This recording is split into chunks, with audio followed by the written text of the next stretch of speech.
Hi guys, welcome to Brinda channel. Brinda channel இன்னைக்கு என்ன பார்க்க போகிறோம் அப்படின்னா நண்டு கிரேவி. வாங்க எப்படி செய்யறதுன்னு பார்க்கலாம். ஃபஸ்ட்டு கடாயை வச்சு நல்லெண்ணெய் ஊற்றணும். நல்லெண்ணெய் எதுக்கு ஊற்றுறோம் அப்படின்னா நண்டு வந்து ஹீட்டு, அதுக்காக நல்லெண்ணெய் ஊற்றினா நம்ம உடம்புக்கு குளிர்ச்சி. நல்லெண்ணெய் ஊற்றி நல்லெண்ணெய் காஞ்சதுக்கு அப்புறமேட்டு ஆனியன் போடணும்.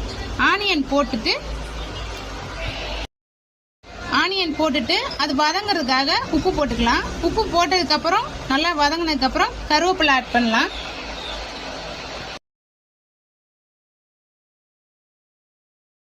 வெங்காயம் நல்லா வதங்கினதுக்கப்புறம் கருவேப்பிலை போட்டுக்கலாம்.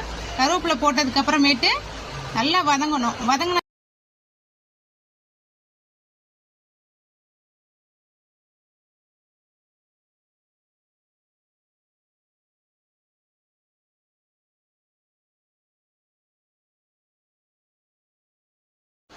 வெங்காயம் நல்லா வதங்கினதுக்கப்புறம் தக்காளி ஆட் பண்ணிக்கலாம். தக்காளி ஆட் பண்ணி நல்லா வதங்கணும். வதங்கினதுக்கப்புறமேட்டு இஞ்சி பூண்டு பேஸ்ட் போடலாம்.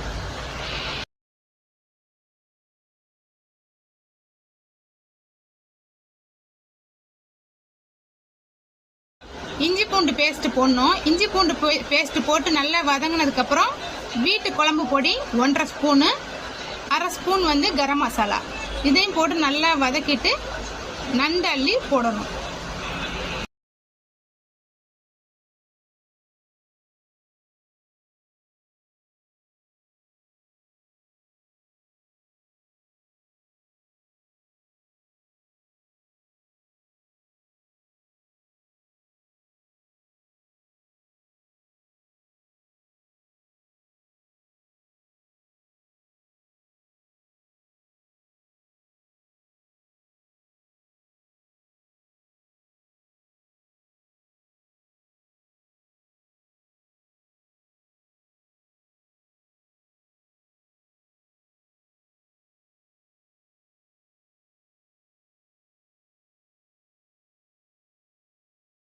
நண்டை அள்ளி கடாயில போட்டுட்டு நல்லா கிளறி விடுங்க. கிளறி விட்டு ஒரு 1/2 டம்ளர் தண்ணி ஊற்றணும்.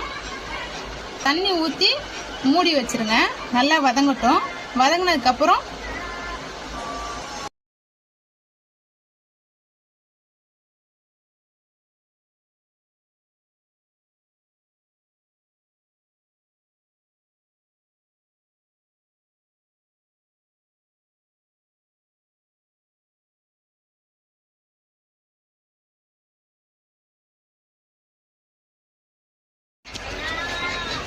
மிளகு ஜீரகம் நம்ம அப்பங்கே நுணுக்கி போடணும். அப்பதான் அது டேஸ்ட்டு. நம்ம நுணுக்கி வச்சு போடக்கூடாது. மிளகு ஜீரகம்